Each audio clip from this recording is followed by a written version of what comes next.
വീട്ടിലുള്ള ചേരുവകൾ ഉപയോഗിച്ച് ഇതെങ്ങനെ ഉണ്ടാക്കുന്നതെന്ന് നോക്കിയാലോ?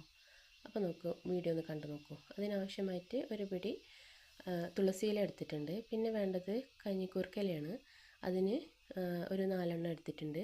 ഇതിന് പല പേരിൽ അറിയപ്പെടുന്നുണ്ട്. നമ്മൾ കഞ്ഞിക്കൂർക്കയില എന്നാണ് പറയുന്നത്. ഇതിന് പനിക്കൂർക്കയില എന്നും പറയാറുണ്ട്. അപ്പോൾ അതും ഒരു 4 എണ്ണം വീതം എടുത്തിട്ടുണ്ട്.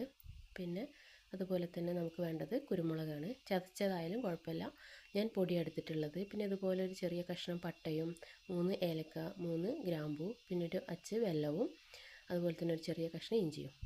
ഇത്രയേ ഉള്ളൂ. നമുക്കിത് തിളപ്പിക്കാൻ ആവശ്യമായിട്ടുള്ള വെള്ളം എടുത്ത് ഇതെല്ലാം കഴുകി വൃത്തിയാക്കി ഇതിലേക്ക് ഇട്ട് കൊടുക്കുക. അതിലേക്ക് കുറച്ച് കാപ്പിപ്പൊടിയും മഞ്ഞൾപ്പൊടിയും കൂടി ചേർത്ത് നന്നായിട്ട് വേവിച്ചെടുക്കുക. അതിനുശേഷം നമുക്കിത് ഉപയോഗിക്കാവുന്നതാണ്. അപ്പോൾ ഞാൻ എൻ്റെ വീട്ടിൽ ഇതുപോലെയാണ് ഉണ്ടാക്കാറുള്ളത്. നിങ്ങളെങ്ങനെയാണ് ഉണ്ടാക്കുന്നതെന്നൊന്ന് കമൻറ്റ് ചെയ്യണേ. അപ്പോൾ എൻ്റെ ചാനൽ ഇഷ്ടപ്പെടുകയാണെങ്കിൽ പ്ലീസ് ഒന്ന് ലൈക്ക് ചെയ്യുക. നിങ്ങളെ ഫ്രണ്ട്സിനും ഫാമിലിക്കും ഒന്ന് ഷെയർ ചെയ്ത് കൊടുക്കുക, കമൻറ്റ് ചെയ്യുക. സബ്സ്ക്രൈബ് ചെയ്യാതെ കാണുന്നവരുണ്ടെങ്കിൽ പ്ലീസ് ഒന്ന് സബ്സ്ക്രൈബ് കൂടി ചെയ്യാം. അപ്പോൾ ഇതെല്ലാം വീഡിയോ ഒന്ന് സ്കിപ്പ് ചെയ്യാതെ മുഴുവനായിട്ട് എല്ലാവരും ഒന്ന് വീഡിയോ കണ്ടു നോക്കണേ.